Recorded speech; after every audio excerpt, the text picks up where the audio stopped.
Capítulo 5. Último capítulo. De verdad. Los monasterios medievales. Breve. Voy a ser muy breve.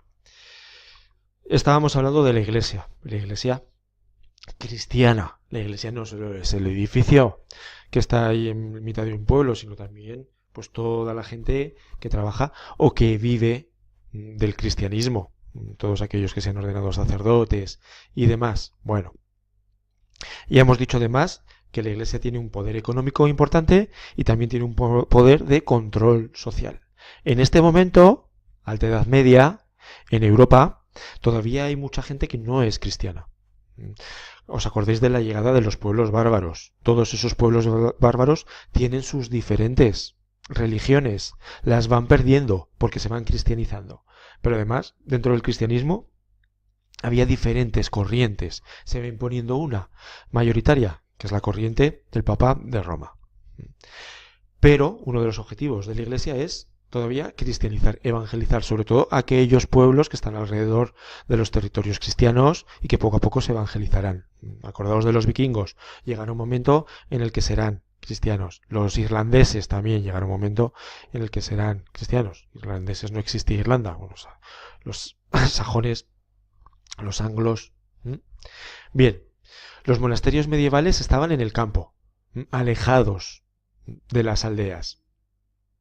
Solían tener un edificio central importante, que era la iglesia, monasterio, que controlaba y regulaba toda la vida del monasterio y toda la vida de la comarca. Por eso eran tan importantes estos monasterios, porque controlaban un feudo entero. Eran un centro económico y eran también un centro cultural. Además de esa iglesia-monasterio, esa iglesia enorme, tenían una serie de dependencias anexas. Tenían establos, tenían habitaciones, tenían cocinas, tenían biblioteca, tendrían un montón de cosas que luego veremos en imágenes. El objetivo de los curas, porque estaban allí, bueno, para orar, para acercarse a Dios, y luego también porque las condiciones de vida de los monasterios eran mejores que en los pueblos. Allí tenían dinero y tenían sobre todo alimentos que les llevaba la gente, o gente que trabajaba para ellos, les cultivaba los alimentos, aunque los curas también podían hacerlo. Algunos se dedicaban a orar, otros se dedicaban a transcribir textos en la biblioteca y otros también se dedicaban al cultivo. La principal característica de estos monasterios es que la gente que vivía ahí, el clero regular, tenía que seguir una serie de reglas, las reglas monásticas. Primero era el novicio, luego hacían unos votos y se ponían el hábito.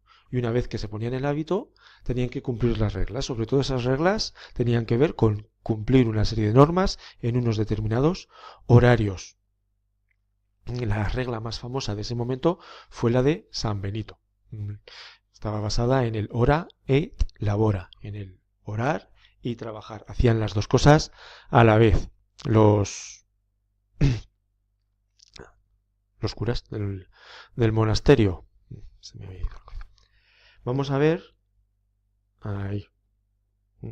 Uno de los monasterios más importantes es el de Cluny. Pero no vemos una imagen de Cluny, vemos otra imagen, una reconstrucción de lo que sería un monasterio típico. ¿Veis? Esta es la iglesia del monasterio de la que os he hablado anteriormente, con una planta, en este caso de cruz latina, y una gran torre en el centro. Veis que alrededor hay un montón de campos que le pertenecen. Veis que junto a la iglesia, siempre a su derecha, está el claustro. El claustro es por donde paseaban los clérigos, los monjes, y meditaban. Muchas veces en el centro del claustro había un pozo. Y veis que hay otra serie de dependencias en torno al claustro. La biblioteca es muy importante. También está la cocina y la bodega. Veis que la biblioteca está muy cerca de la cocina. En aquel momento no tenían calefacción, así que lo que hacen es calentarse con el calor de la cocina. Está también muy cerca, entre la biblioteca y la cocina, está el refectorio.